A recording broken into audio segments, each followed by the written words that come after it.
ભારતમાં છેલ્લા 10 વર્ષમાં 1734 ચોરસ કિલોમીટર જંગલો વિકાસના નામે કાપી નાખવામાં આવ્યા, જેમાં મધ્યપ્રદેશમાં સૌથી વધુ જંગલ વિસ્તારનો નાશ કરવામાં આવ્યો છે. કેન્દ્રીય પર્યાવરણ મંત્રી ભૂપેન્દ્ર યાદવે લોકસભામાં જણાવ્યું હતું કે 2014થી 24 સુધી 1.73 લાખ હેક્ટર જંગલો પર માળખાગત પ્રોજેક્ટ્સને મંજૂરી મળી છે. જુઓ વિકાસના નામે જંગલોના નાશ અંગે આ રજૂઆત. વિકાસની ચાદરમાં જંગલોનું અંત. દેશમાં 1734 ચોરસ કિલોમીટર જંગલો વિકાસના નામે કપાયા. મધ્યપ્રદેશમાં સૌથી વધુ 358.52 ચોરસ કિલોમીટર જંગલોનું થયું નાશ. ભારતમાં છેલ્લા 10 વર્ષ દરમિયાન વિવિધ રાજ્યોમાં વન નિયમ અધિનિયમ 1980 હેઠળ માળખાગત વિકાસ માટે 1.73 લાખ હેક્ટર જંગલોની જમીનને વિકાસના હેતુ માટે મંજૂરી આપવામાં આવી છે.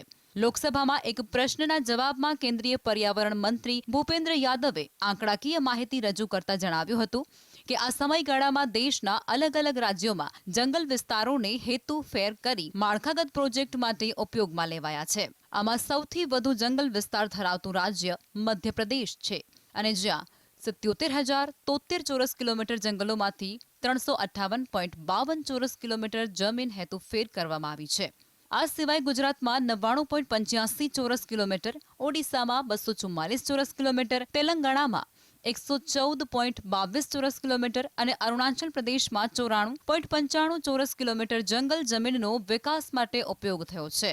આ આંકડાઓ દર્શાવે છે કે દેશમાં વિકાસના નામે જંગલોનું નુકસાન થઈ રહ્યું છે, જે પર્યાવરણની દ્રષ્ટિએ ચિંતાનો વિષય બની રહ્યો છે. વિકાસની આગમાં જંગલોની રાખ. ઓડિશામાં 244 ચોરસ કિલોમીટર જંગલનો સફાયો. ઓછા જંગલો ધરાવતા રાજ્યોમાં 87.96 ચોરસ કિલોમીટર વિસ્તાર ગુમાવ્યો. આ 10 વર્ષના સમયગાળામાં જંગલોની જમીનને હેતુફેર કરવાની પ્રક્રિયા અન્ય રાજ્યોમાં પણ જોવા મળી છે.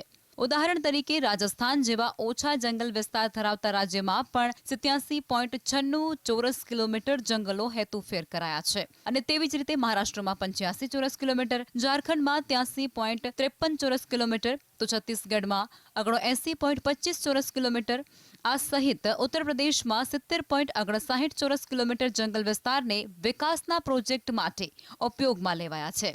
આ રાજ્યોમાં જંગલોની જમીનનો ઉપયોગ મુખ્યત્વે રસ્તાઓ, ઔદ્યોગિક એકમો, ખાણકામ અને અન્ય માળખાગત સુવિધાઓ માટે કરવામાં આવ્યો છે. જોકે આ પ્રક્રિયા દરમિયાન જંગલોના નાશને લઈ અને પર્યાવરણવાદીઓ અને સ્થાનિક સમુદાયો દ્વારા વિરોધ પણ કરવામાં આવ્યો, કારણ કે જંગલોનું નુકસાન ન માત્ર જૈવ વિવિધતાને અસર કરે છે, પરંતુ જળવાયુ પરિવર્તનની સમસ્યાને પણ વધારે છે. વિકાસની ચાદરમાં જંગલોનું અંત.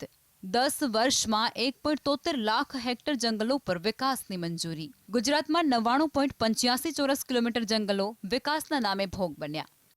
ગુજરાતની વાત કરીએ તો રાજ્યમાં 99.85 ચોરસ કિલોમીટર જંગલ વિસ્તાર હેતુફેર થયો છે અને જેમાં મુખ્યત્વે ઔદ્યોગિક વિકાસ અને રસ્તાઓના નિર્માણ માટે જમીનનો ઉપયોગ થયો છે. ગુજરાતમાં ગીરના જંગલો અને અન્ય સંરક્ષિત વન વિસ્તારો હોવા છતાં વિકાસની ગતિને કારણે જંગલો પર દબાણ વધ્યું. આ સાથે રાજ્યમાં વૃક્ષારોપણના પ્રયાસો પણ થઈ રહ્યા છે, પરંતુ જૂના અને ગાઢ જંગલોનું નુકસાન થવું એ પર્યાવરણ માટે નુકસાનકારક સાબિત થઈ શકે છે. દેશના અન્ય રાજ્યોની જેમ ગુજરાતમાં પણ વિકાસ અને પર્યાવરણ સંરક્ષણ વચ્ચે સંતુલન જાળવવું એક મોટો પડકાર બની રહ્યો છે. જો આ રીતે જંગલોનો નાશ ચાલુ રહેશે તો ભવિષ્યમાં પાણીની અછત, જૈવ વિવિધતાનું નુકસાન અને જળવાયુ પરિવર્તન જેવી સમસ્યાઓમાં પણ વધુ વધારો થઈ શકે છે. આ માટે સરકારે વધુ ટકાઉ અને વિકાસની નીતિઓ અપનાવવાની જરૂર છે અને જેથી વિકાસની સાથે પર્યાવરણનું પણ રક્ષણ થઈ શકે. વિકાસનું નામ, જંગલોનું કામ તમામ. ઇન્ડિયા સ્ટેટ ઓફ ફોરેસ્ટ રિપોર્ટના વધતા આંકડાઓ પર સવાલ.